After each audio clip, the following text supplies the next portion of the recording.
तर मित्रांनो, आपण या व्हिडिओमध्ये बघणार आहोत वर्ग 10वीचे मागणी पत्राचा फॉर्मॅट, जे की परीक्षेत 5 मार्कासाठी विचारला जातो. तर चला बघूया. तर सर्वात पहिले आपल्याला सर्वात वर जे की लिहायचे आपल्याला दिनांक, जे की या फॉर्मॅटमध्ये असायला हवे. तर आपण पाहू शकता जून म्हणजे 6 नंबर न टाकता महिन्याचे नाव लिहिणे, हे फॉर्मॅट आपल्याला लिहायचे आहे. आणि त्याच खाली जे की आपल्याला लिहायचे आहे प्रति, आणि प्रतीच्या खाली लिहायचं आपल्याला ज्यांना पत्र पाठवायचं आहे त्यांचे नाव लिहायचे आहे. आणि हे आपल्याला क्वेश्चनमध्ये दिले जाईल, जसं की आपण स्क्रीनवर बघू शकता. आणि पत्र लिहिल्यानंतर आपल्याला एक पिनकोड तयार करायचा आहे आपल्या मनाने, किंवा तो प्रश्नात दिला जाईल. तर आपण बघू शकता स्क्रीनवर. तर त्यानंतर आपल्याला एक लाईन गॅप करून लिहायचा आहे विषय.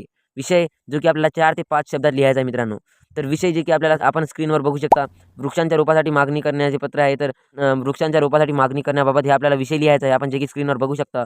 आणि त्यानंतर लिहायचा आहे पत्राचा जे की पहिला पॅराग्राफ, ज्यामध्ये आपल्याला सांगायचे आहे की पेमेंट कोणत्याद्वारे करायचे आहे, केव्हा करायचे आहे, आणि ज्या वस्तूची मागणी करायची आहे त्याची लिस्ट आपल्याला लिहायची आहे, जे की या प्रकारे बॉक्स करून लिहिता येईल. ज्यामध्ये आपल्याला त्याचे नाव लिहायचे आहे आणि संख्या लिहायची आहे. आपण या प्रकारे आपण लिहू शकता. आणि त्याच खाली आपला कृपाभिलाषी लिहून, जे पाठवणाऱ्याचा जो पत्ता आहे आणि नाव आहे ते लिहून टाकायचे आहे, आणि खाली ईमेल आयडी लिहून, और ऐसी वीडियो के लिए चैनल को सब्सक्राइब कर लेना.